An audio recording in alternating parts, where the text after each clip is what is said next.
Hey guys, I found another post on Reddit that I think is very interesting. The title was "The Parents Retired with No Savings but Received a Windfall." They don't want to spend it, but the user or the poster wants to use it to kind of protect them. The user's name was Dr. Democracy 2000.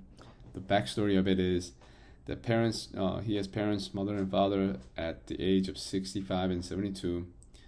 They're both retired, receiving pension, small pension, and a social securities, which is about $1,500 each, roughly about $3,000 in total. Current expenses are about $1,100 per month in rent, about $210 including the internet, $600 in food, and about $300 or more in other expenses. So the total expense is running somewhere between $2,200 to $2,300 per month in overall expenses. I guess he just lost his grandparents, which is his parents' parents, I guess, and they just received about $900,000, I guess, in the form of a trust. And he sounds like he suggested that they use it to, for their retirement, but their both parents are refusing to quote unquote spend it and want to give it to the poster, right? The Dr. Democracy 2000. And it sounds like he doesn't really care to get it, and rather he wants to use it to kind of help them, for again, to their retirement and things like that. And of course, I'm sure he would like to get it once they pass away and things. And a few things here, and then of course there's a lot of good posts that are posted by many users, and I have to admit that I'm very, very not well versed in the elderly care and the retirement, the sort of things which I need to learn more on. But one thing for sure is that what the current expenses they have now, the expenses will rise. Whether it's cost of living, the rent might rise in the future. Just the medical expenses and things like that, insurance premium, whatever it may be, the cost of the expense will always continue to go up. And it's almost very, very rare that very rare case that quote unquote the cost of living will go down. And so obviously that means you need more of a quote unquote an income to kind of offset that. Some people actually mentioned about perhaps buying a home. I don't know if it was also the original poster, but buying a home, whether qualifying for a mortgage is one thing, but it's just more an expense. Some people talk about house hacking and having someone like being there as a roommate and that sort of things, having like a second unit. But again, it's just more of an expenses and a headache. If you don't already have that set up and been doing it for a while, you're just running into something that you're not used to doing, and it could be more of a burden, especially at that age, and just going into the retirement again at 65 and 72. And there are again posts and the questions about the elderly care, especially like a living facility. Again, I'm not 100% certain about the cost and what they do and they don't do and things like that, and what qualifies you for it as with the government subsidy versus not, and the conditions of these, again, quote unquote government subsidized facilities. But I would imagine it will be additional costs and expenses. And I would also imagine that would also continue to go up as the time changes, because of the inflation and the cost of wage and all of that stuff. And quite frankly, based on what I'm reading from your concerns and your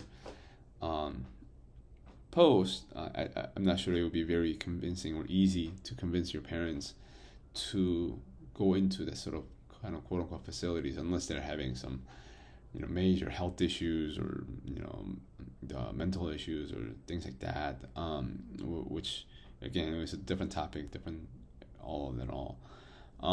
But there were some other posts about investing, and obviously in their case, if they were to be bestowed on the funds, we would have to be very, very conservative with the funds, and I have to be very, very conservative with the risk and reward, right? So you would have to be more conservative. A lot of people actually mentioned about the CDs being at a high interest rate right now, so lock it in at like 4%, 5%, and things like that, where you get a fixed income. Someone mentioned a great thing about the parents being at 65 and 72. If you were to live in the 90s and 100s, that means they have another 30 plus years to live, basically. And I think that's actually a great idea to kind of, because there's a chunk of money which is 900,000.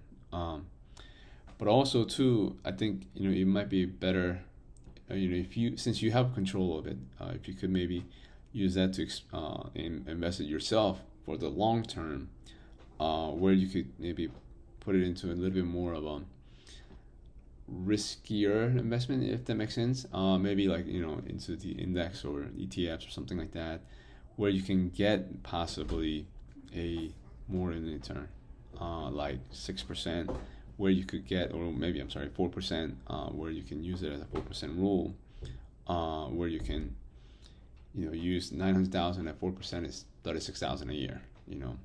So that's roughly about an additional $3,000 per month, which is pretty much doubling their income from what it is. And it wouldn't necessarily be on them, because you'll be the one who's going to be controlling it and investing in yourself.